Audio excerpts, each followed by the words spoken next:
el computador. Ok.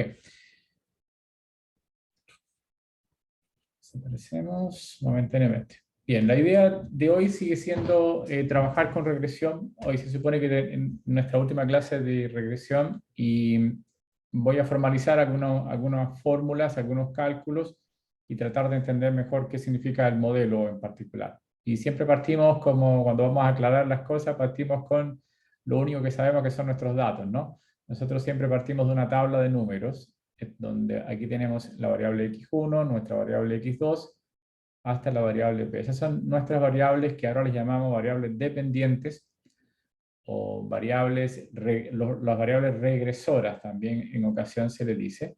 Y también tenemos una variable nueva que se llama variable target, que es la variable que queremos predecir. Repito, siempre parto cuando vamos a explicar de lo primero que sabemos, de lo único que sabemos que son nuestros datos. Acá sería la primera observación de la primera variable, la segunda observación de la primera variable, y así sucesivamente hasta la enésima observación de la primera variable. Aquí lo mismo, la primera observación de 2, la primera observación, disculpen, la segunda observación de 2, y aquí la enésima observación de 2. Sigamos acá. Sería la primera observación de la variable p, segunda observación de la variable p, hasta la enésima observación de la variable p. También tenemos las observaciones para la variable target, es decir, la variable que queremos predecir. Por ejemplo, en el caso del taller, la variable I, que es la variable target, sería el teatro, digamos, los gastos en teatro, que es lo que hay que predecir en particular. Eso es lo que sería nuestra data. Entonces, repito, esta es nuestra variable target y estas son las variables independientes o variables predictoras, también se le dicen los regresores, es decir, las variables que permiten hacer la regresión en general. Todo esto que está acá, nosotros ahora lo que quiero hacer es hacer una regresión multilineal, es decir, considerando todas las variables, no únicamente una o dos, sino todas en principio. Y todo esto es lo que tenemos nosotros, que es nuestra tabla de observaciones X, X grande llamamos. Esa X tiene, en principio, tiene n filas, que corresponde a todas las observaciones, y tiene p columnas, que corresponde a las variables p variables en particular. Entonces, esto es lo que sabemos, este es nuestro conjunto de datos, que puede ser una tabla Excel o básicamente una tabla. Es una tabla con números y también probablemente con caracteres, depende de si la variable es de tipo carácter o una variable de tipo numérica. ¿Ok? Entonces, nuestra variable, podemos definir ahora una variable x pequeñita, que básicamente consiste en el conjunto de todas nuestras variables hasta xp. ¿Okay? Eso es lo que en principio tenemos, esa es nuestra variable. La variable que es como un vector de variables o regresoras, esas son todas nuestras variables independientes, que es lo que está aquí arriba, x1, x2 hasta xp. Bien, nosotros queremos hacer lo siguiente, queremos predecir este valor ocupando, por ejemplo, todo lo que está en esta fila. Eso es lo que queremos hacer, es decir, dado que yo tengo estos valores, en mi tabla digamos, de datos, yo quisiera predecir I1, dado que tengo esta fila, quiero predecir esto. Por lo tanto, en general, yo quiero predecir mi variable I, o sea, mi variable target, usando todo lo que está aquí. Y eso lo que uno hace es simplemente tomar beta sub 0, ese es el modelo que construimos, beta 1 de x1, ¿no? Las observaciones van primero, el primer índice sería I, y después sería de la variable 1, acá sería beta 2 para la variable x2, más etcétera, etcétera, etcétera, beta p por la variable ip, más un error, que es el error de no determinar, el error dado que yo utilicé la columna para predecir el valor de la target correspondiente, y recuerden que iba a tomar valores desde 1 hasta n. Es decir, tenemos n columnas o n observaciones y tenemos que hacer n predicciones, y este es el modelo. Bien, esto es lo que nosotros le llamamos regresión multilineal. Multilineal. Básicamente es agregarle más variables a lo que ya teníamos antes, en general. Para poder trabajar con este modelo, aquí nuestro objetivo, cuando uno dice que definió el modelo o construyó el modelo, cuando es capaz de determinar los coeficientes. O sea, si tenemos una fórmula para determinar los coeficientes, entonces ya está listo. Tenemos listo nuestro modelo en principio. Bien, para poder construir el modelo, Vamos a llevar esto a una notación matricial para que sea como mucho más cómodo de trabajar, la notación matricial. Entonces vamos a definir una variable i que está compuesta por la columna de las variables dependientes, disculpen, las variables target. Vamos a construir este vector columna de esta forma. Vamos a construir un vector beta. Si ustedes se ven acá, este es un vector que tiene las dimensiones de n por 1, digamos. Este es el conjunto, es un vector que tiene una dimensionalidad de n por 1. Vamos a ocupar un poquito aquí de álgebra lineal para resolver el problema. Bueno, vamos a definir un vector beta que corresponde a beta 0, a beta 1, etcétera, etcétera, etcétera, hasta beta p. Por lo tanto, ahora tengo un vector que tiene p más 1 por 1. Esas son las dimensionalidades de ese vector. ¿Okay? Ese es en general. Y recuerden que nosotros ahora tenemos, adicionalmente a esta es una matriz de datos, vamos a agregarle a esa matriz, vamos a agregarle un 1 en la primera columna. A ver si se entiende por qué un 1. Porque si ustedes se fijan acá, este modelo, este beta 0, es como si tuviese un 1 acá.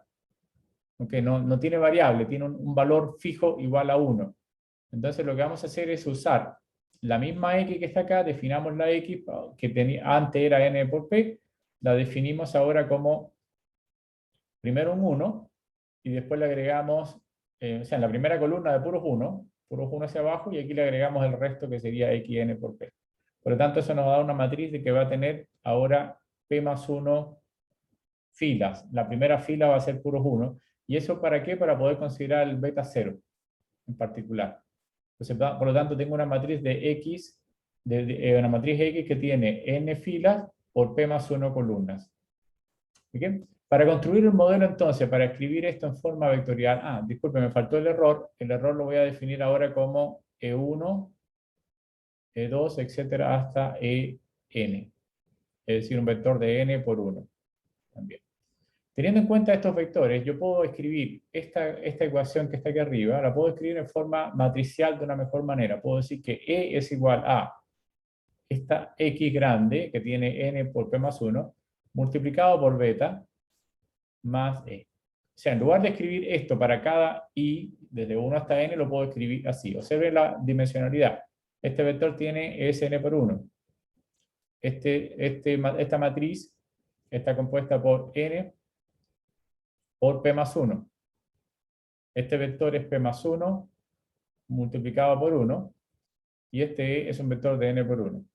Como este p más 1 se cancela con este p más 1 de alguna manera y queda n por 1, toda una ecuación de n por 1. Es decir, en este caso tenemos las n ecuaciones que están arriba, en principio, pero ahora escrito de una forma mucho más compacta. Ahora es una matriz, este es un vector, estos son vectores en particular.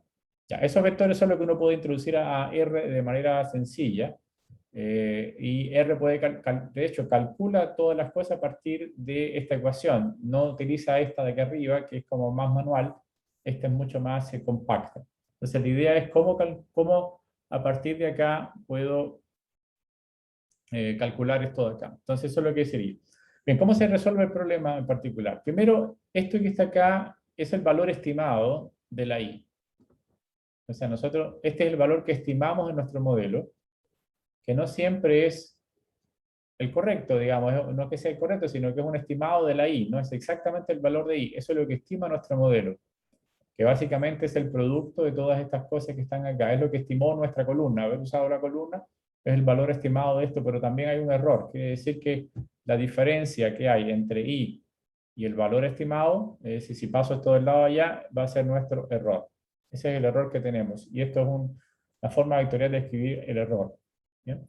Una cosa que recuerden que E, ¿qué cosa es? Es este vector.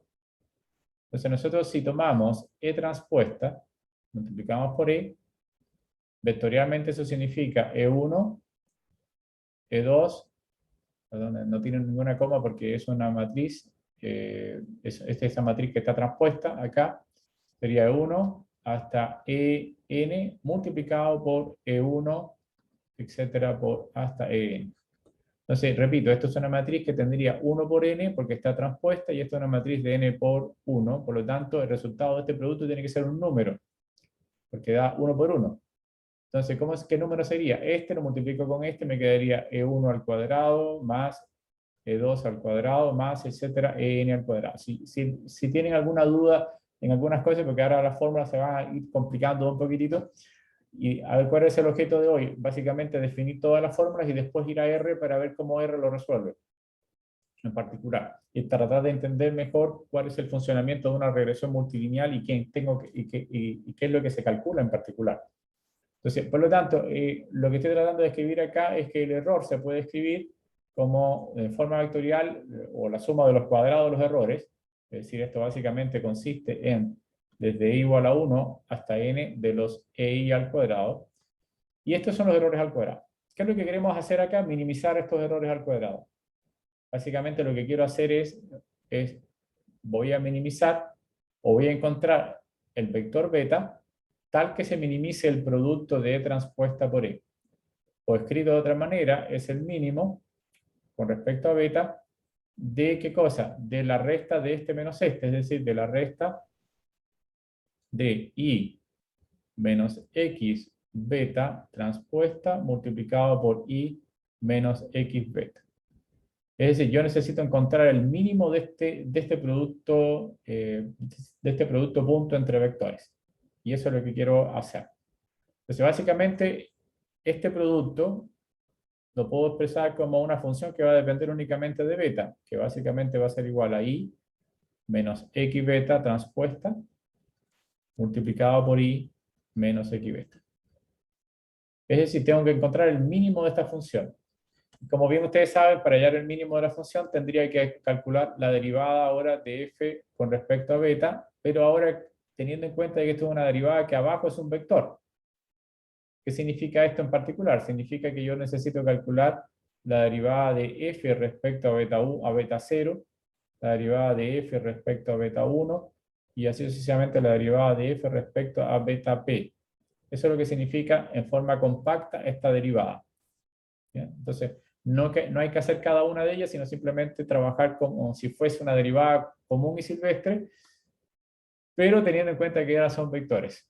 Es decir, ahora son vectores. Estos son vector en general. ¿De cómo se hace esto? Bueno, vamos a derivar como si fuese una derivada común. Eso es lo bueno que tienen los vectores, que simplemente permiten hacer las derivadas, pero sí hay que cuidarse con el orden, porque como estamos hablando de matrices, de productos de matriz por vector, etc., el orden ahora no es conmutativo el producto, sino que hay que cuidarse de eso, teniendo en cuenta solamente eso se puede derivar tal y como si fuese digamos, una función cualquiera. Y esto es una función relativamente sencilla. Veamos cómo funciona. Primero, si yo le calculo la transpuesta a esto, recuerden que la suma o resta de elementos, la transpuesta de eso es la suma, la transpuesta de cada uno de los elementos. Es decir, voy a escribir aquí debajo para que sea mejor. F en beta, en general, ¿qué sería? Sería igual a la transpuesta de esto, que sería I transpuesta. Cuando hago la transpuesta de este producto, es como que se da vuelta el producto, me queda como beta transpuesta por X transpuesta. Y todo eso está multiplicado por I menos X beta. ¿Okay? Eso es lo que tendría. Ahora hago el producto, este por este, me quedaría I transpuesta por I menos I transpuesta por X beta menos beta transpuesta X transpuesta por I. Y finalmente este por este me quedaría más beta transpuesta por X transpuesta por X por beta. Eso es lo que tendría ya desarrollado el producto en particular. Ahora, observen una cosa antes que nada. Primero, esta I, recuerden que la I es un vector que está en alguna parte lo hemos escrito, la I es un vector de n por 1. Por lo tanto, I transpuesta sería un vector de 1 por n, porque está transpuesta. Esta X es un vector de n multiplicado por p más 1. Y este beta es un vector de p más 1 multiplicado por 1. Quiere decir que estos dos se cancelan de alguna manera, porque es un producto, y estos dos se cancelan. El resultado es que va a quedar algo que es 1 por 1. quiere decir que esto realmente es un número, en principio. Y si es un número, yo puedo calcularle a esto la transpuesta de un número, es básicamente el número. Si puedo calcular la transpuesta de esto en particular. Si yo calculo la transpuesta de esto, como tengo un producto de tres cosas, esto se da vuelta. ¿Qué significa que se da vuelta? Que este beta pasa para acá transpuesta, este i pasa para acá transpuesta y transpongo también el centro. Es decir, calculando la transpuesta, nos va a quedar beta transpuesta, x transpuesta y i. Después, ¿por qué calculo la transpuesta? Porque realmente esto es un valor de 1 por 1. O sea, la dimensionalidad de esto es 1 por 1, por lo tanto es un número. Y me doy cuenta de que esto es exactamente lo mismo que esto, en principio. Por lo tanto, puedo simplificar un poco mejor mi expresión escribiendo esto como it multiplicado por i menos 2 veces beta transpuesta x transpuesta por i más beta transpuesta por x transpuesta por x por beta. ¿Bien? Ese es, ahora ya está lo más simplificado posible en principio en general. No sé si ustedes han hecho cosas como estas en optimización, no lo sé, pero en principio cuando uno quiere optimizar esto, básicamente quiero hallar el mínimo de esta función, derivo vectorialmente, y creo, no estoy seguro si deben haber hecho algo parecido, no estoy muy seguro, de forma vectorial. Bien, cuando yo derivo esto en forma vectorial me doy cuenta de que esto no depende de beta, por lo tanto eso da 0. Esto da 0 cuando lo derivo respecto a beta. La derivada de esto respecto a beta me va a quedar sin el beta lo que acompaña a beta, me va a quedar menos 2 x transpuesta por i, más. Y como aquí hay dos betas, básicamente es un producto de dos cosas, o sea, hay como beta al cuadrado, esto es como derivar beta al cuadrado. Aquí me queda dos veces x transpuesta por x beta. Y se va a este beta porque derivé una vez con respecto a beta. Y eso lo igualo a 0. Esa sería la derivada. Bien, a partir de acá, ya que esto es igual a 0, yo puedo ahora despejar este valor de acá. Primero me doy cuenta de que este menos lo voy a pasar del lado allá, me va a quedar, y el 2 se puede cancelar, porque como está, puedo dividir todo por 2, ¿no? Dividido todo por 2 porque hay un 0 de este lado, en realidad lo que me va a quedar es que x transpuesta por x por beta tiene que ser igual a x transpuesta por y. ¿De qué puedo despejar beta? Pasando, esto es una matriz, lo puedo pasar del lado ya con signo, o sea, como invirtiendo la matriz. Es decir, puedo decir que beta es igual a x transpuesta por x a la menos 1 multiplicado por x transpuesta y multiplicado por y. Bien, se ve un poco complicado, pero en principio no es tan complicado si yo tengo un software que me permite calcular matricialmente las cosas. No se ve nada complicado en principio. ¿Por qué? Porque X es algo que yo conozco, esta X, la X grande, es la tabla de números, básicamente es esto que tengo acá, eso es mi X, en general. Que le agregué un 1, simplemente sería esto mismo, pero que tiene una columna con un 1. Eso es lo que es esta X, este es básicamente lo que está acá. Es decir, esto lo conozco, esto también lo conozco, por supuesto que es la X, por lo tanto puedo hacer este producto, hacer la transpuesta multiplicada por X, y puedo calcular la inversa rápidamente con el software. Y quién está ahí, también la conozco, está ahí corresponde a la columna de valores que están acá.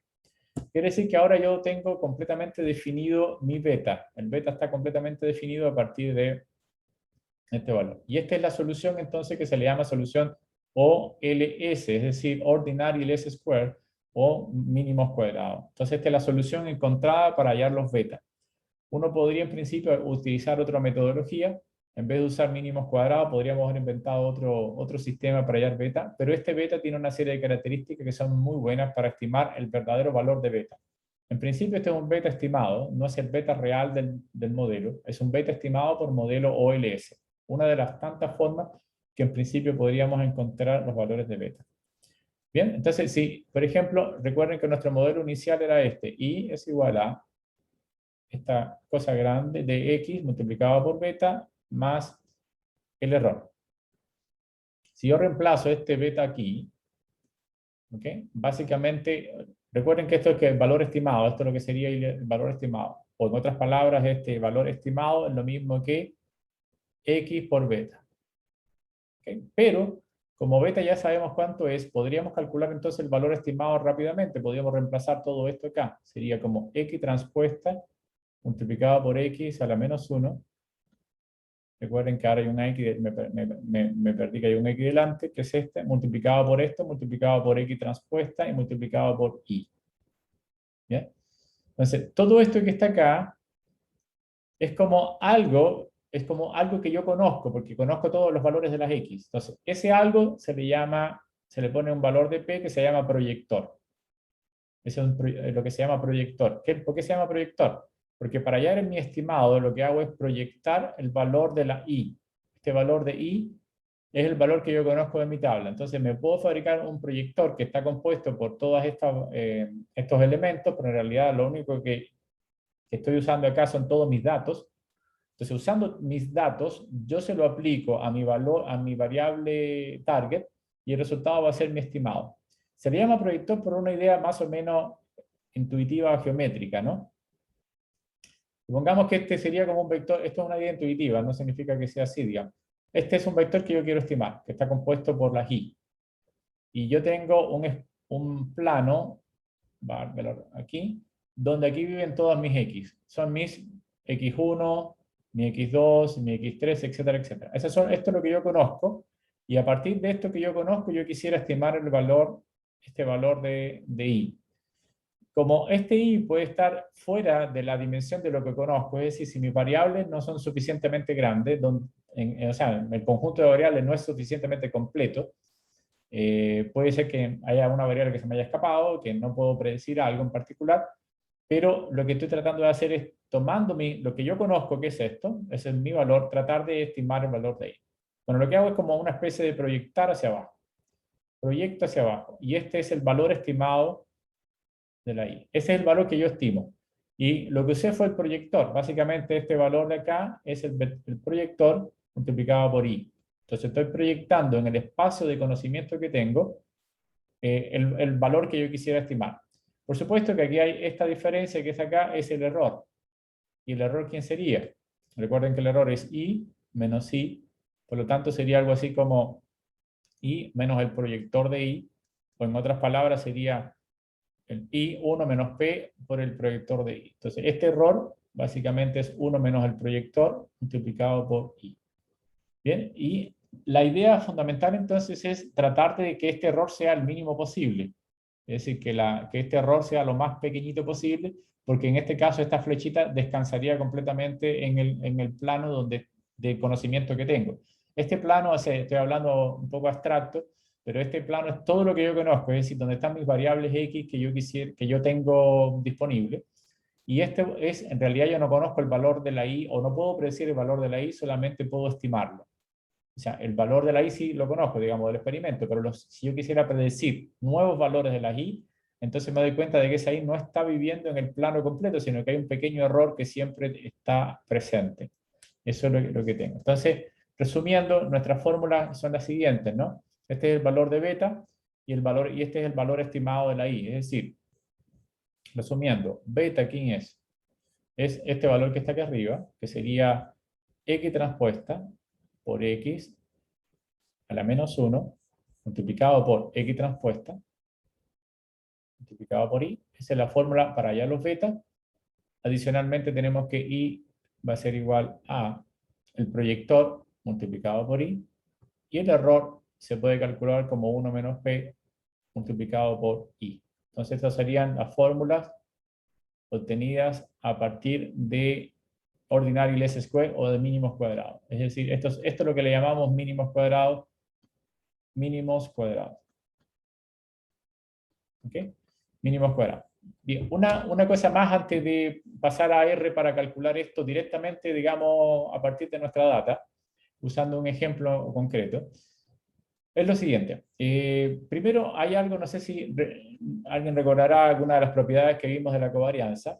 Si yo tengo, por ejemplo, una matriz que multiplica X, yo quiero calcular la covarianza de esta expresión, entonces una de las propiedades es, esta A sale fuera de la covarianza, me quedaría A multiplicado por la covarianza de X, y todo esto está multiplicado por A transpuesto.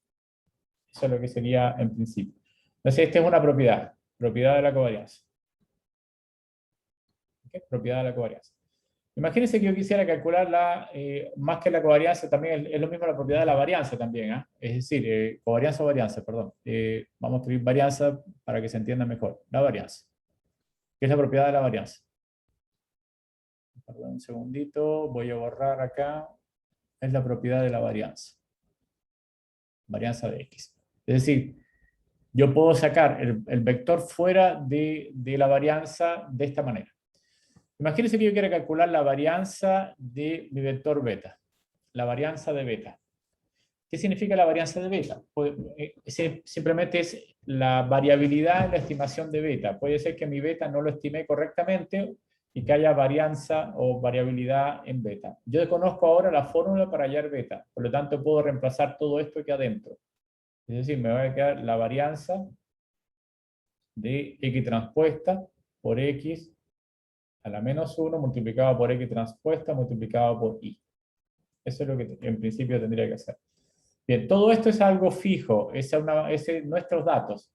Y aquí puedo tener varianza en la forma de estimar el valor de la I, digamos. Es decir, yo estimo con cierto error, producto de que justamente hay un error acá entre el valor estimado y entre el valor real y el valor estimado, y por lo tanto, este es lo que se llama la varianza en la estimación de I. Esto se llama varianza de la estimación de I. Entonces, dado un conjunto numérico, que yo conozco, numérico básicamente es mis datos observados, yo puedo tener varianza en la estimación de beta. O sea, puedo tener error en la estimación de beta. Entonces, usando esta propiedad, puedo sacar todo lo que esto como si fuese una matriz A hacia afuera, y para el otro lado como transpuesta. Y nos va a quedar algo así como X transpuesta multiplicado por X a la menos 1, multiplicado por X transpuesta, que sería nuestra matriz A aquí en esta fórmula, multiplicado por la varianza de I, que fue lo único que quedó, que es la varianza en la estimación del valor de I. Y aquí afuera queda esto mismo, pero transpuesta. Es decir, quedaría X transpuesta, X a la menos 1, multiplicado por X transpuesta, y todo esto transpuesto. ¿Ok? Se ve pesado, pero veamos que esta transpuesta es fácil de calcular. Acá queda lo mismo en realidad. Queda X transpuesta, lo mismo, vamos a repetir lo que está ahí, por X transpuesta. La varianza de I, simplemente podemos llamarla sigma cuadrado porque es un número. Sigma cuadrado, es decir, es la varianza en la estimación del valor de I. Y la transpuesta de esto, como tengo un producto acá, este se da la vuelta para este lado transpuesto y va a quedar X, ¿no? Por la transpuesta de esto, la inversa y la transpuesta conmutan, es decir, son operaciones que se pueden conmutar, por lo tanto puedo transponer lo que está dentro. Y si transpongo adentro significa que esta X pasa del lado de allá transpuesta y esta X transpuesta queda X, por lo tanto queda igual, en principio. Entonces me quedaría X transpuesta multiplicado por X, multiplicado, todo eso a la menos 1. Como este es un número, lo puedo sacar simplemente delante, pues me va a quedar como un número que es el estimado de la varianza, me va a quedar X transpuesta multiplicado por X a la menos 1, multiplicado por X transpuesta multiplicado por X, multiplicado por X transpuesta por X a la menos 1. Y todo eso por... Ah, ya sí me acuerdo, lo pusimos delante. Ya, ¿qué se puede simplificar? Veamos que aquí esto es exactamente lo mismo que esto, pero con signo inverso, o sea, invertido. Por lo tanto, este lo puedo cancelar con este porque son inversas. Quiere decir que la varianza en la estimación de beta es igual a sigma cuadrado multiplicado por la inversa de X por X a la menos 1. ¿Okay? Bien, entonces, básicamente, en principio yo nuevamente puedo determinar ahora cómo se calcula la varianza en la estimación de beta utilizando cosas que yo conozco. Por ejemplo, si yo quisiera calcular la varianza de beta 1 del primer coeficiente, tendría que ser igual a sigma cuadrado de este valor, pero correspondiente al valor, lo voy a denominar simplemente S11 o XX, en el caso de o X1 o X1, que es para beta 1, y eso a la menos 1, en principio. No ese, sino, perdón. Es decir, puedo tomar este valor que está acá como si fuese una matriz, pero solamente tomar los elementos que corresponden al 1, 1, en principio. Y este elemento yo lo puedo calcular, esta matriz la puedo calcular sin problema. Por lo tanto, puedo calcular para cada coeficiente, para cada coeficiente puedo calcular el valor, digamos, de su varianza. ¿Para qué me sirve esto? Porque ahora, si yo le calculo, si yo quiero calcular la desviación estándar, standard deviation, de, por ejemplo, de beta 1, es lo mismo que calcular la raíz cuadrada de la varianza de beta 1. Y así lo puedo hacer para cualquiera una de las otras. Y después con esto, uno fabrica un t-students usando beta 1 dividido por la desviación estándar de beta 1. ¿Bien? Esta t-student es la que me permite valorar si ese beta 1 realmente es distinto de 0. Es decir, aquí lo que hago es una t-students usando esto digamos, como estadístico, como estadígrafo o estadístico, para hacer una prueba t. Este es el que me permite, cuando uno hace básicamente el sumario en el modelo, esto es lo que aparece como la prueba t, el valor de t. Simplemente es tomar beta 1, que es el valor estimado por el modelo, dividido por la desviación estándar del modelo, y eso sería t. Y eso t se lleva entonces, se hace una prueba t para saber si ese beta 1 es distinto de 0. Donde la hipótesis nula era que beta 1 sea igual a 0, o cualquiera de los beta en particular, y la hipótesis alternativa es que beta 1 sea distinto de 0. Entonces, ¿qué es lo que uno hace? Uno hace justamente una prueba t. Y eso es lo que está incluido dentro del modelo. Si ustedes se fijan, cuando está el sumario le ofrece el estimado de beta, le ofrece la desviación estándar de beta, después le dice el valor de t y después hace una prueba que para un módulo de t mayor que cierto valor, digamos, en particular, y ese es el valor, el p-value que uno analiza. Este t, ¿quién es? Es justamente beta 1 dividido por la desviación estándar, y estos valores los tienen ustedes acá, lo tienen básicamente en el sumario. ¿Por qué le explico esto en particular? Porque en uno de los ejercicios está justamente estimar el valor de t que se borró, no sé, algo le pasó y se borró, y ustedes tienen que estimar el valor de t, simplemente hay que tomar el valor de beta tomado por la desviación estándar y después aplicar una t-students, y le explico en el taller cómo hay que hacer para determinar el t-students. Entonces, justamente eso se puede calcular, de hecho R lo calcula usando esta matriz que está acá en este lugar de acá. Ok, antes de seguir trabajando un poquito más teóricamente para que no se vea tan pesado, no sé si fui un poquito demasiado rápido, pero la idea es la siguiente ahora.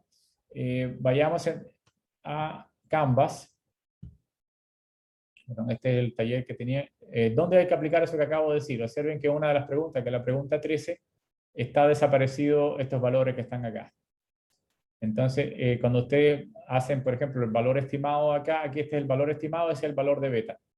Esta es la desviación estándar, y aquí hay que completar el valor de t. Y aquí hay que calcular el p-value, y aquí les digo cómo usar la función pt xn-1, donde n es el número de grados de libertad, que básicamente es el número de observaciones, para estimar lo que falta aquí, en principio. Entonces eso es para responder, eso que acabo de escribir, es para responder a la última pregunta, que son los 8 puntos que están acá en general. Entonces lo podemos utilizar para eso. Veamos, vamos a módulos. Por favor, aquí hay un ejercicio que está en... ¿Dónde está? El ejercicio 7, que dice regresión from scratch. From scratch significa desde cero. Es decir, vamos a hacer una regresión ocupando las fórmulas que acabo de deducir, sin pedirle que haga a R que haga el modelo LM. Nosotros vamos a construirlo, digamos, manualmente, usando las fórmulas que tenemos hasta ahora. Manualmente, entre comillas, digamos. No vamos a hacer, no calculamos las operaciones manuales, pero sí usamos las fórmulas. Por favor, ¿qué hay que hacer? Entrar acá y copiar lo que está ahí en el script y pegarlo en RStudio. Ya yo lo hice, estoy ahora en RStudio. Eso es lo que sería. Okay. Entonces, el ejercicio 7 o el ejemplo 7 significa hacer la regresión from scratch. Eso es lo que hay que trabajar. Entonces, vamos a trabajar acá con un conjunto de datos que se llama Boston. Bien, ese conjunto de datos está guardado en una librería que se llama MAS. Por lo tanto, hay que descargar esa librería. Librería MAS. O sea, el paquete MAS se llama en principio. Y ustedes ahí me dicen si están listos para trabajar con más, en principio. Mientras ustedes están descargando, ese conjunto está contenido justamente en este paquete. Lo voy a llamar así posting, voy a hacer head, en principio. ¿Qué es este conjunto de datos? Es un conjunto que se usa mucho para probar, sobre todo modelamiento con regresión y otras cosas. Es un conjunto de pruebas, más que nada. Consiste en lo siguiente.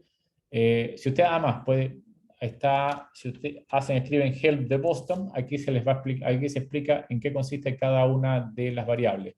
Por ejemplo, la idea es lo siguiente. Uno tiene que predecir el valor del medio de la casa. Esta es la variable target, nuestra i, está aquí. Esa es mi variable target, dado en miles de dólares, básicamente. Y uno quiere predecir, usando toda la columna que está acá, es decir, en mi columna, quiero predecir el valor o el precio de la casa. Es decir, ocupando todos estos variables que corresponden a nuestras X, quiero predecir el valor de la Y, que es el precio de la casa. ¿Quiénes son las variables que están incluidas? Bueno, la criminalidad per cápita en la zona, digamos. ZN es la proporción de la zona residencial o de tierras residenciales en lotes de 25 square feet, una cosa así, que es lo que sería. Indus es la proporción digamos, de negocios que no son de retail. Como estamos hablando de Boston, estamos hablando cerca del río Charles, y por lo tanto aquí está hablando si tiene vista o no tiene vista a Charles. Básicamente es una variable dummy, donde 1 significa que efectivamente hay un bono por estar cerca del río y 0 si no está.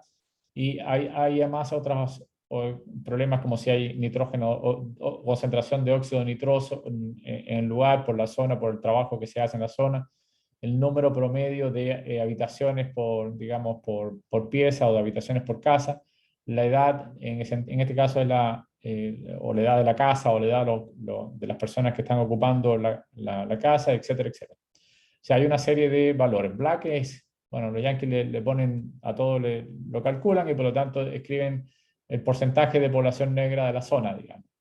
Y también tiene un índice que se llama lower status. Básicamente es un estatus, a medida que crece el estatus, el lower status significa que es peor, digamos. Lower status es el estatus de bajeza, digamos, de la zona. Es una valoración que tienen.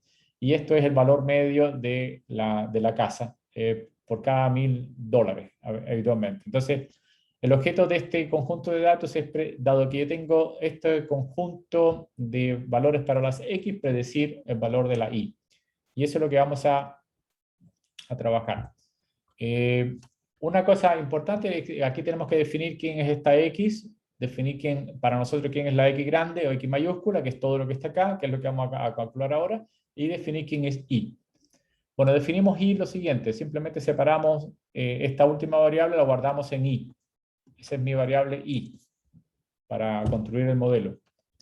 El número de columnas es básicamente el número de variables que tengo en principio. En realidad no son 14 variables, son 13 variables y 14 corresponde a la variable target en principio. Por lo tanto tengo que eliminar esta variable la i para quedarme con 13. Quiere decir que hay 13 variables en mi modelo. A diferencia de los modelos que estábamos haciendo anteriormente, que eran entre 1 o 2 variables, ahora tengo 13 variables para construir. Eso es lo que uno hace. Ok. Profe, disculpa. Dale, ¿sí? Dale nomás. ¿Ese código cuál eres para copiarlo? Dice ¿Cómo se ejemplo llama? 7. Ejemplo 7, hermano. Acá está, un segundo. Por favor. Un segundo. Está en el ejemplo 7 de la semana 7. Se llama regresión from scratch. Ah, ya, gracias. Y ese scratch, bueno, from scratch lo que dice es desde cero. Eso es una frase que habitualmente se dice en inglés que significa de nada. Vamos a construir sin usar ningún comando de R en particular, solo usando fórmulas. Eso es lo que Bien, eso Gracias. es lo que estamos calculando. Un segundo, regreso acá. Bien, entonces ese es el modelo. Repito, uno tiene que tener la librería más disponible y por lo tanto si no la tienen hay que cargarla más. Dentro de la librería más está este conjunto de datos que se llama Boston. ¿Okay? Entonces, hay una cosa, básicamente, repito, nuestro objeto es separar quién es X, quiénes son las X, me refiero a la tabla grande de datos que tenemos nosotros, y quién es la variable target, que es lo que hacemos en general ahora. Bien, entonces, en principio, aquí guardamos la variable target, el número de columnas, ya repito que era 14, y vamos a hacer lo siguiente, vamos a construir una matriz con todos nuestros datos que están en Boston, pero eliminando la última, eso que está acá significa eliminar la última columna. Por eso escribimos menos 14, básicamente el resultado es 14, menos la 14, es decir, podemos quitar la 14 y eso nos va a quedar entonces en X, nuestra matriz. Es decir, si nosotros de alguna forma hacemos un head de X, nos va a quedar, si ustedes se fijan, es la matriz, pero que ya se eliminó la última columna. Esa es nuestra X, en principio. Ahora vamos a agregarle, vamos a repetir el 1, tantas veces como variables tengamos, que en este caso son 506 variables, es decir, observaciones, el valor de n es, y vamos a tener un vector de puros 1, que son 506 veces 1. Eso se lo vamos a pegar a la X, y eso se usa un comando que se llama cbind, C de columna, y bind es pegar, pega la columna, el 1 se lo pega a la X, ¿bien? Y si hacemos un head, en la primera está el 1. Ese 1 es el que nos va a permitir determinar el beta 0, en principio. En la clase pasada habíamos hablado de una cosa que se llamaba la matriz de diseño, o el model matrix, que también se escribía. Justamente esa X que estamos separando acá es lo que R interpreta como model matrix o la matriz de diseño. Es decir, si nosotros escribimos, por ejemplo, model.matrix, en particular, colocamos la variable target, que la variable target era la variable, creo que era medium valor, creo que era así, exacto, y ñ es la colita de chancho y colocamos un puntito, significa que consideremos todas nuestras variables con la data igual a datos, por ejemplo, eso es lo que tendríamos, es decir, nuestros datos que están acá, y voy a pedir que me dé solamente las 10 primeras filas para que no sea demasiado grande el tema, digamos. Y observen que esta data, esto que escribió R, es exactamente lo mismo que tenemos nosotros en X. Igual él le colocó un puros 1 acá y quedó con nuestra tabla. Quiere decir que ¿qué es lo que se interpretaba como matriz de diseño? Justamente es la matriz que vamos a utilizar para estimar los coeficientes. Eso es lo que se llama el model matrix dentro de R. Eso no lo vamos a ocupar ahora. Lo que estoy diciendo es cómo R interpreta nuestros datos. Simplemente lo interpreta de la misma manera que estamos haciendo acá. Es esa X. Esa X que nosotros acabamos de escribir es justamente la matriz de diseño que va a utilizar R, que básicamente no es más que la matriz que teníamos antes, agregándole puros 1. Si por alguna casualidad tuviésemos variables categóricas, no en este caso que tenemos puras variables numéricas, lo que hace la matriz de diseño es agregarle columnas correspondientes a variables dummy, es decir, 1 si ocurre y 0 si no, en principio. Por lo tanto, esta model matrix es, repito, es como R construyó una matriz que va a colocar en las fórmulas para poder encontrar los betas. ¿Bien? Les recuerdo que nuestras fórmulas son las siguientes, a ver si tenemos aquí. Vamos a trabajar con, ¿dónde están las fórmulas 1, 2, 3? Uy, alguna parte la tenemos y la perdí ahora. Arriba está esto.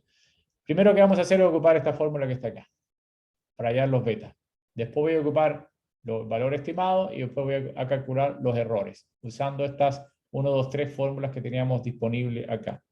Bien, entonces, acá vamos a construir los valores de beta. Esos son mis valores de beta. La forma de calcular el inverso de la matriz es usando este comando un poco raro que se llama solve. Entonces, ¿qué es lo que hace solve? Es la inversa de ¿quién? De transpuesta de x multiplicado por x. Todo esto sería la inversa del producto de x transpuesta por x, que es parte de la fórmula. Eso se lo multiplicamos por la transpuesta de x y lo multiplicamos por y, y eso nos va a dar el resultado de los betas. O sea, aquí está la primera fórmula aplicada para encontrar los betas, en principio. Voy a simplemente redondear a dos valores los betas para que sea fácil. Y aquí están los prints de los betas. Ya encontramos los betas usando, digamos, la fórmula que acabamos de encontrar, usando mínimos cuadrados. Aquí están las fórmulas para encontrar los betas. Ya están listos los betas.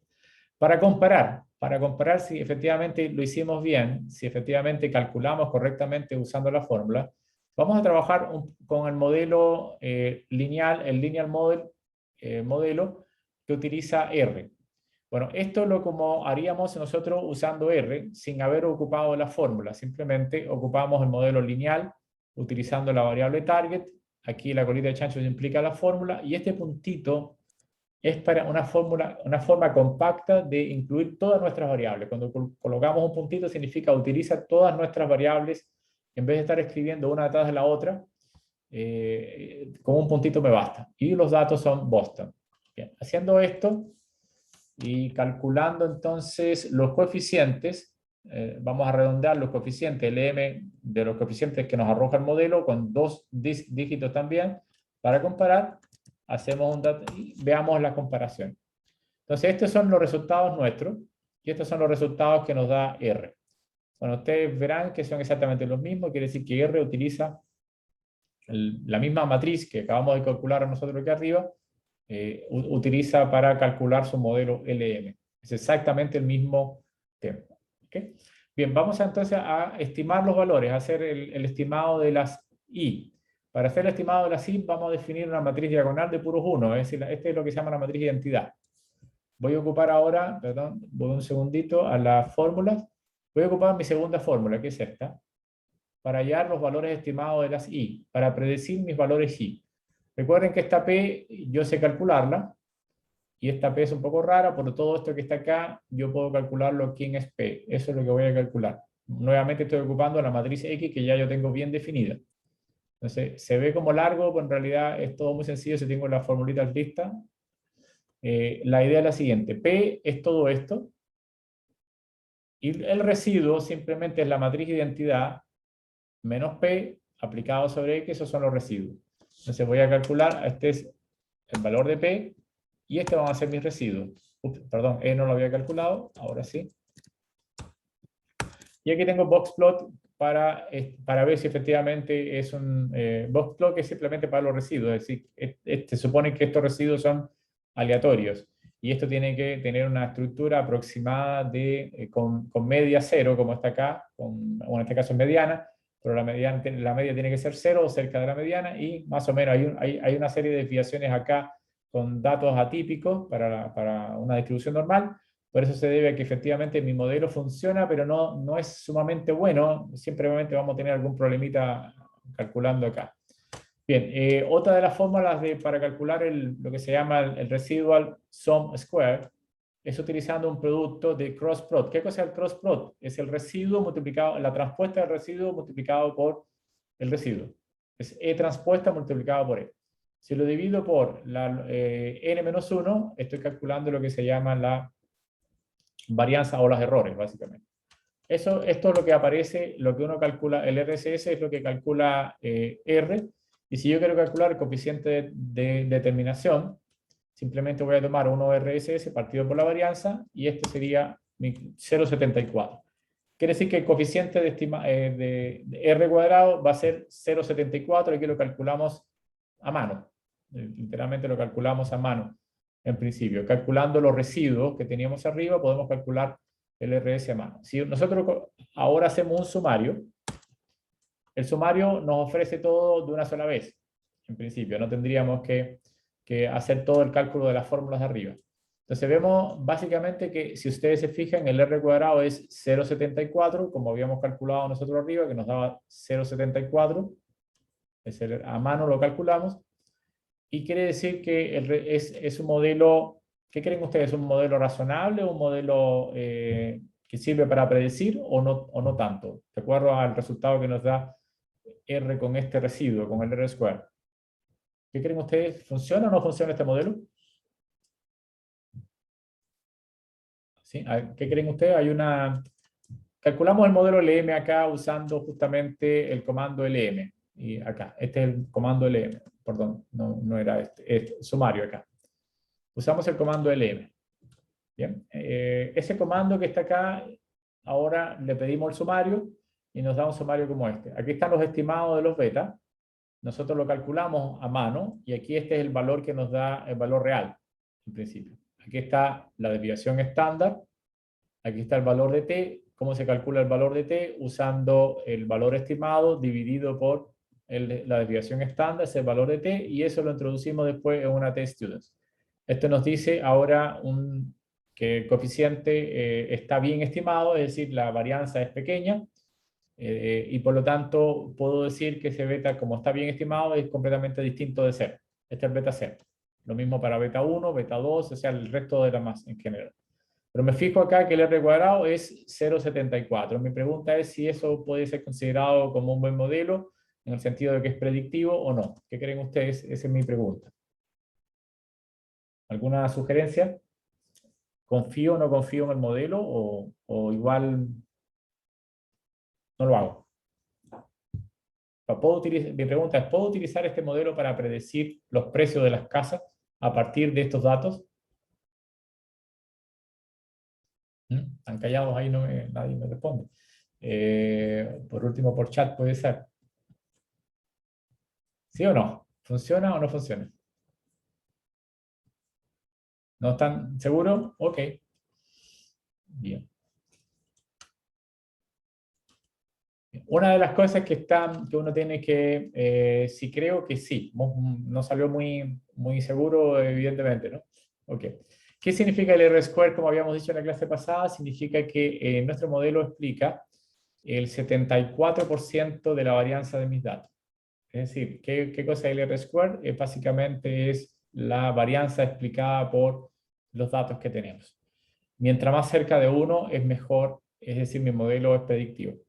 Un modelo que esté del orden del 70% hacia arriba es un buen modelo para predecir. Igual tiene sus errores, evidentemente, pero es un buen modelo. Esa es la idea, para predecir. Ya que tenemos un modelo que predice casi el 70%, digamos, de la varianza de la data, en este caso de los precios de las casas, quiere decir que cuando proyectamos el valor real sobre el valor estimado, nuestro conocimiento, que es el conocimiento que tenemos de las características de la casa, donde está ubicada, más una serie de indicadores, que son todos estos que están acá, la edad, qué sé yo, esos son los indicadores que conocemos de nuestro modelo. Y nuestra idea es, si yo conozco todas estas cosas, ¿yo podría predecir la casa? Sí. ¿En qué sentido puedo predecir? Bueno, en el 74% de las veces lo hago bien. Ese es lo que quiere decir aproximadamente o rudamente mi modelo efectivamente puede predecir. Es muy difícil que tengamos un modelo que pase los 74 o los 70%. Es difícil en la práctica, porque siempre hay variables que no consideramos en nuestro modelo o las variables no son sumamente buenas. En este caso, sí, las variables son realmente buenas. ¿Cómo yo me doy cuenta de que las variables son buenas? Me fijo en el R ajustado. El R ajustado es un poquito menor que 0,74, pero ese R ajustado tiene en cuenta que las variables que estamos trabajando son buenas, es decir, no son variables superfluas o variables que no tienen nada que ver con el modelo. Cada una de ellas, en principio, aporta a nuestro modelo. ¿Por qué? Porque el R ajustado no ha cambiado mucho respecto al R real, básicamente. Otra de las cosas que debo fijarme en el modelo es lo que se llama el global o el p-value global. El p-value global, en este caso, nos está informando de que efectivamente nuestro modelo es informativo. Es decir, que al menos uno de los coeficientes, ¿qué es lo que prueba la p-value? Que al menos uno de los coeficientes que está arriba es distinto de cero. De alguna forma me convence de que todo lo que está arriba, que fue probado por separado, el modelo me está indicando que alguno de esos betas sí tiene influencia.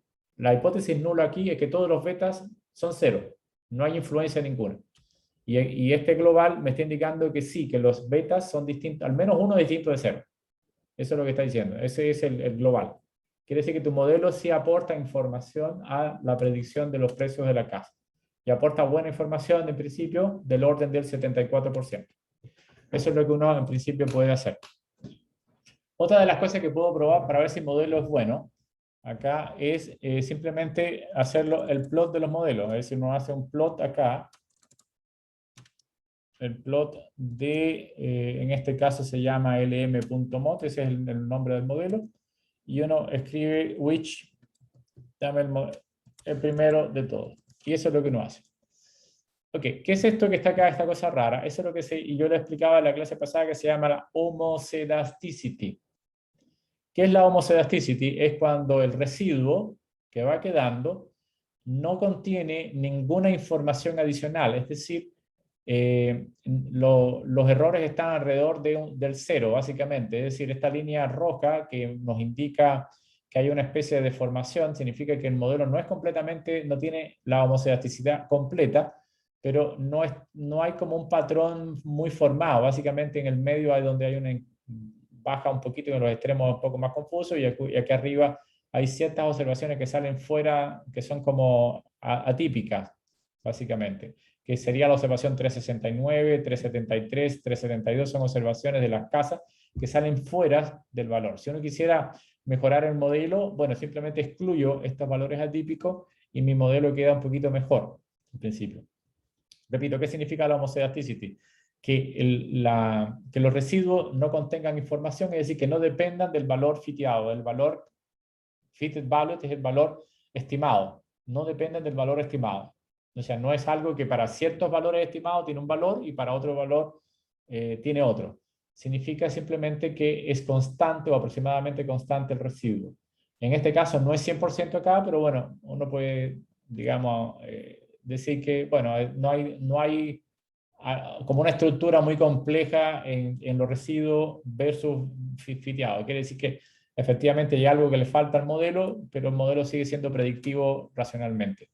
Ahora uno puede tomar el 2, el plot número 2, y en este caso es tomar la prueba de los residuos, básicamente estos son los residuos estandarizados versus los cuantiles de repito, estos son los cuantiles de los residuos estandarizados versus los cuantiles de la distribución normal.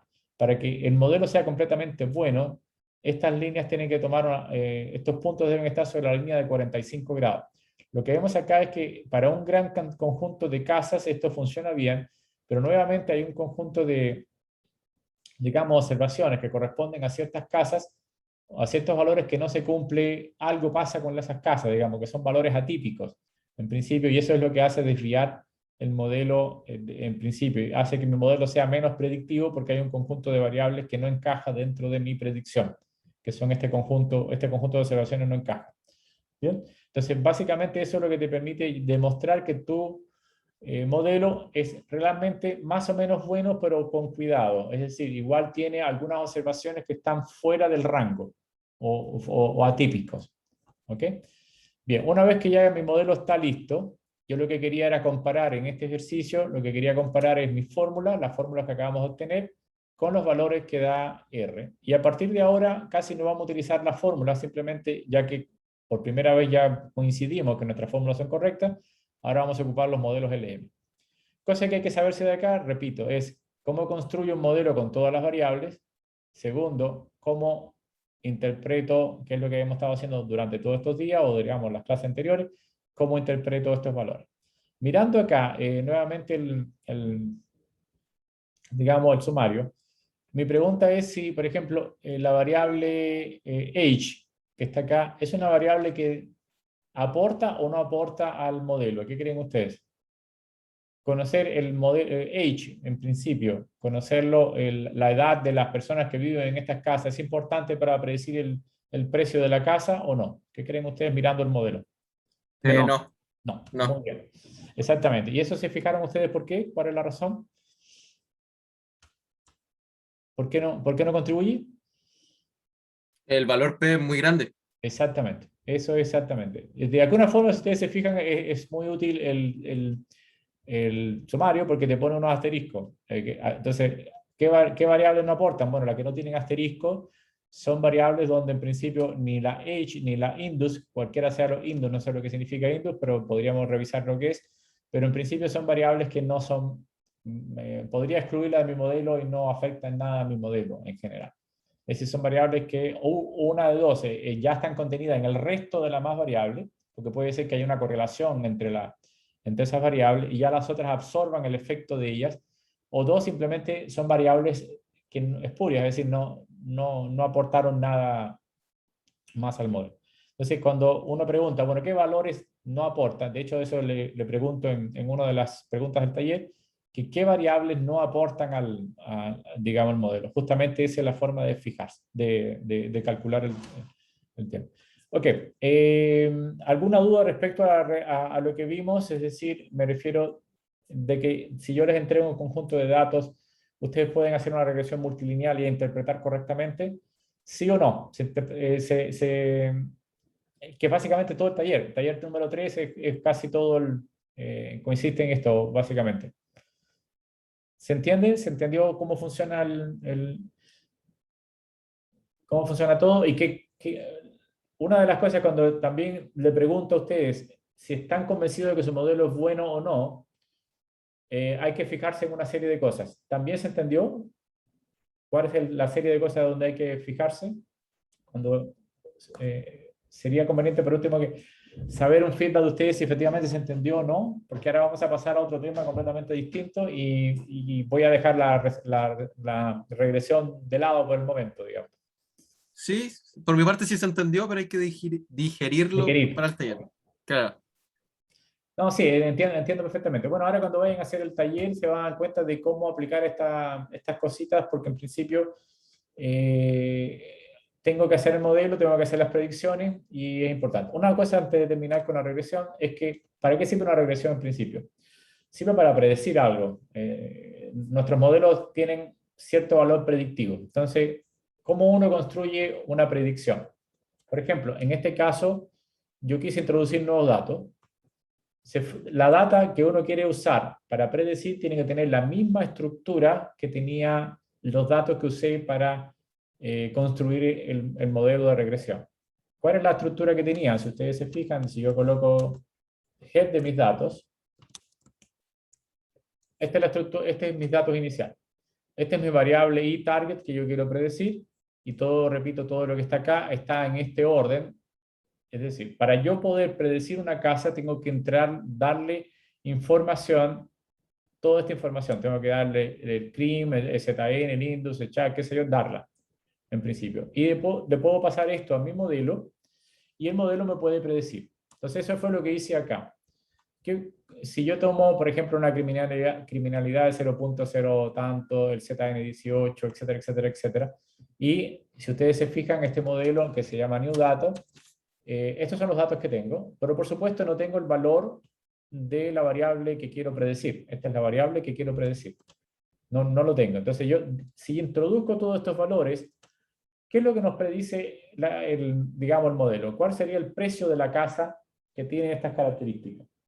Entonces, usamos el comando predict, aplicando el modelo, solo aplicamos los nuevos datos, nos dice que este es el precio de la casa. Quiere decir que una casa que tenga esta característica vale $30,000, básicamente. Eso es lo que nos está indicando el precio de la casa. Nuevamente, si yo quiero buscar otra casa, veo estas variables como la criminalidad, el ZN, qué sé yo, la anoto, se lo paso a mi modelo y tengo guardado un modelo que me dice el precio de la casa, básicamente. Esto es, de alguna manera es útil porque puedo predecir, dado que yo no conozco un precio, puedo usar un modelo que me permite de alguna manera saberlo. O por último, estimarlo y tener cierta confianza de lo que me está diciendo es bastante bueno. Es decir, recuerda que nuestro modelo predice bastante bien con un 74%, digamos, de acertar al valor real, digamos. Es decir, la varianza explicada por el modelo es del orden del 74% y además tiene una serie de características que están razonablemente buenas. Es decir, este 30.000 lo debo tomar con cuidado. Mi casa está bordeando ese valor. ¿Por qué lo tengo que tomar con cuidado? Porque en mi modelo hay valores atípicos, digamos, ¿no? En mi modelo.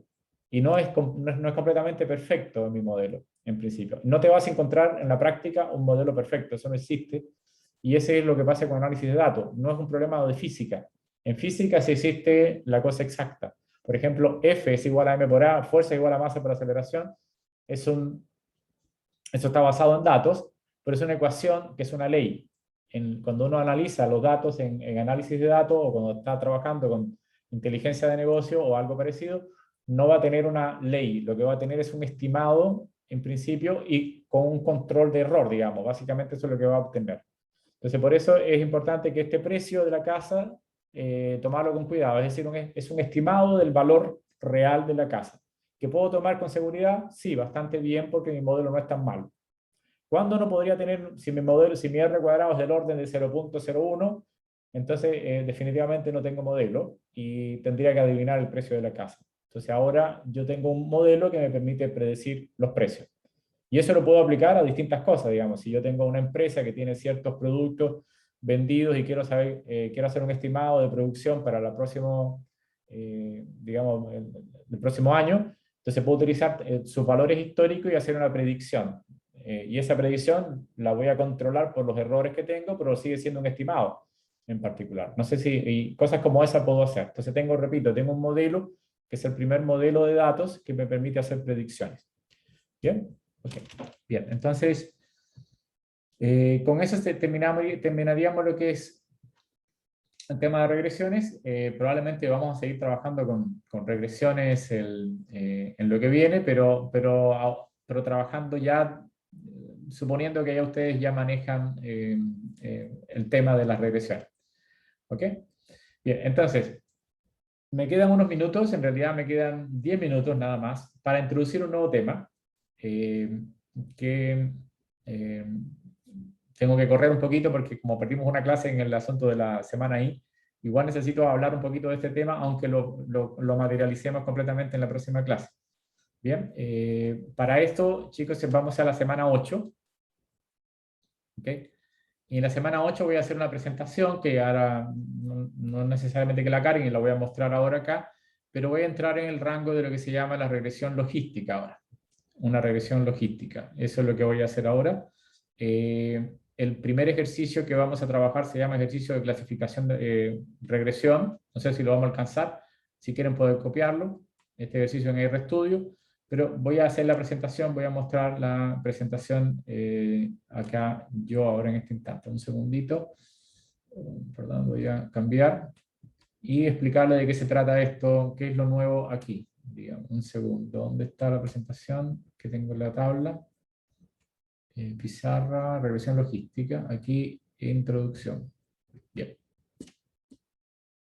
Esta es la presentación que tienen ustedes en PDF ahí.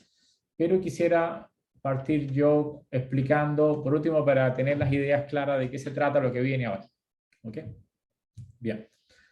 En principio, la regresión tiene un valor importante. La regresión permite, dado un conjunto de variables X, que se llaman variables predictoras, también se le llama regresores, o variables independientes, predecir una variable target.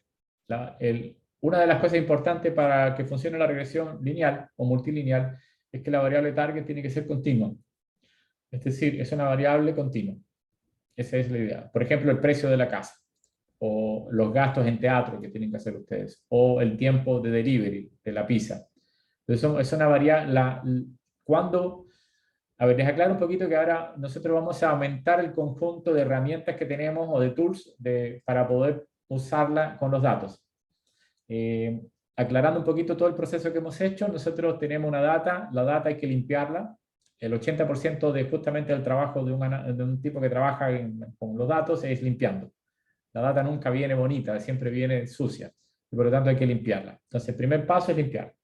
El segundo paso es estudiarla haciendo lo que se llama un análisis exploratorio de los datos, y ese análisis corresponde a graficarla. Los primeros gráficos que nosotros hacíamos en gráfico de dispersión, gráfico de boxplot, de cajas, gráfico de violín, etcétera, etcétera. Después hacemos una visualización un poquito más precisa en 2 y 3 dimensiones usando análisis de componentes principales, que me permite hacer una combinación de variables para tener la mejor combinación posible de variables e identificar mejor el problema. Eso es lo que hacemos. Después de eso empezamos ya a modelar los datos. Modelar los datos comienza con la regresión. Pero ahora voy a tener un conjunto de modeladores, es decir, un conjunto de herramientas que me permiten modelar los datos. Y yo tengo que saber cuándo ocupar uno y cuándo ocupar otro.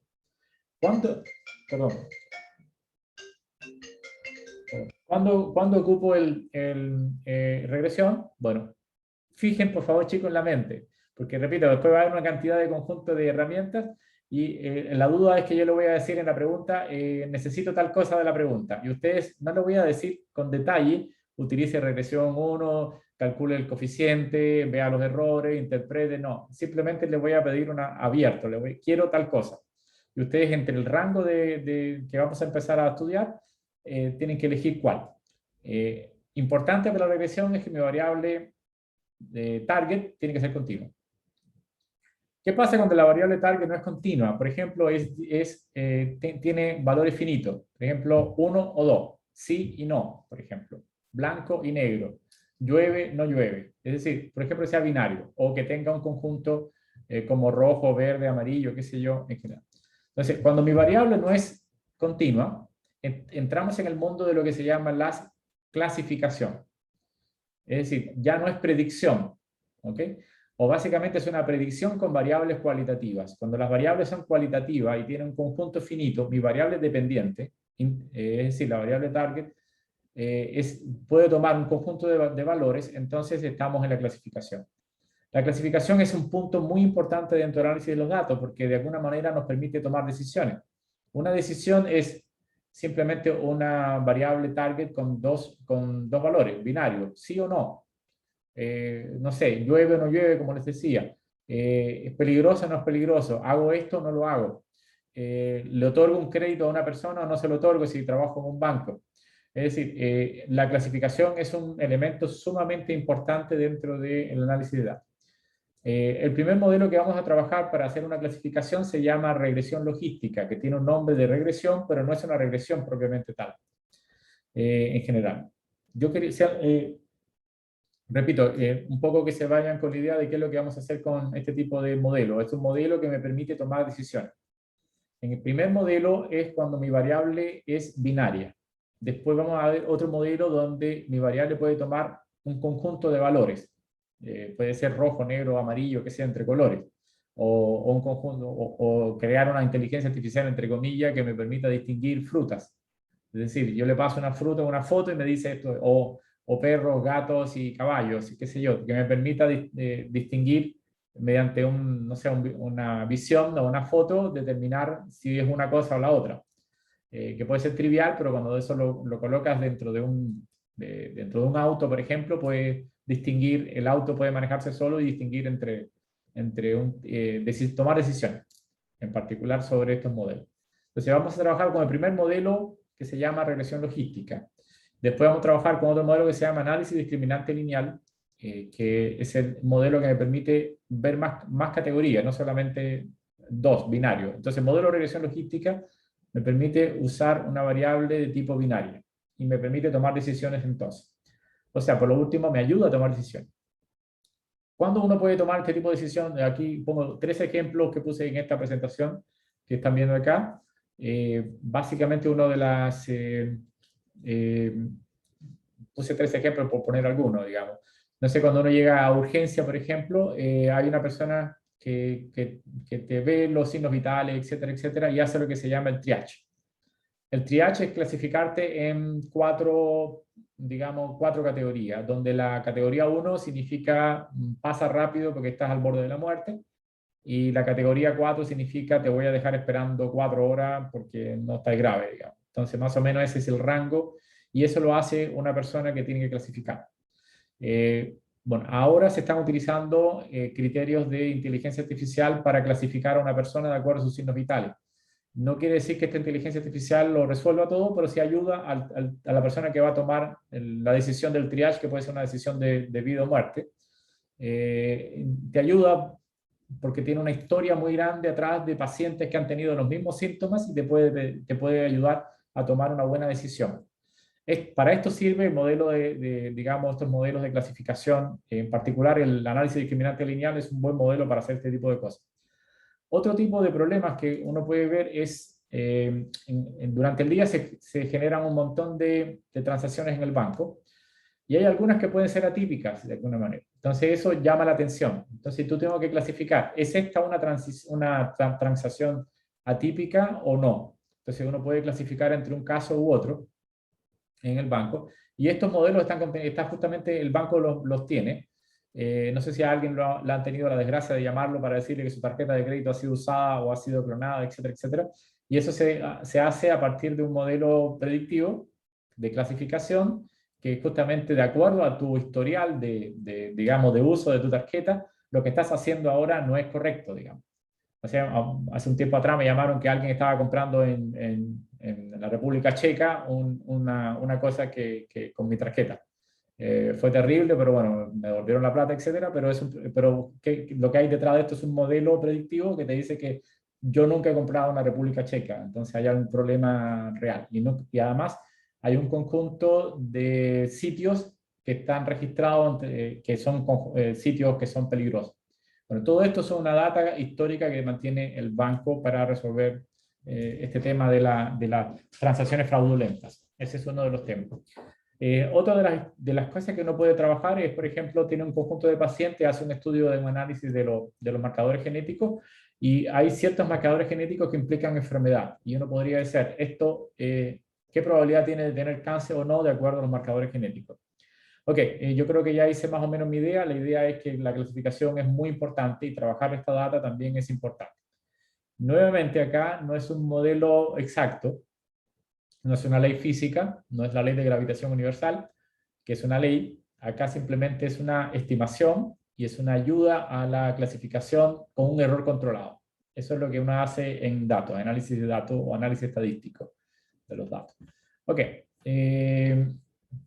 No me queda más tiempo, así que dejémoslo acá. Dejé planteado en qué consiste la clasificación con algunos ejemplos y ojalá haya quedado claro la importancia de tener una herramienta como estas en general. ¿Alguna duda, pregunta, algo que quieran preguntarme de la clase o del taller o lo que sea?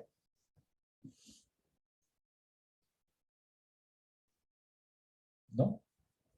Ok, Por ahora nada, profe. ya, muy bien. Todo bien, profe. Bien, entonces los dejo, chicos, nos vemos entonces en la próxima clase. Si tienen alguna duda en particular con el taller tienen que entregarlo el martes. Correo, pueden enviar un correo. ¿Ok? Bien. Chao, nos vemos entonces. Chao, profe, que esté muy bien. Bien, chao, Chao, chao. profe. Chao, profe, que esté bien. Lo mismo a ustedes.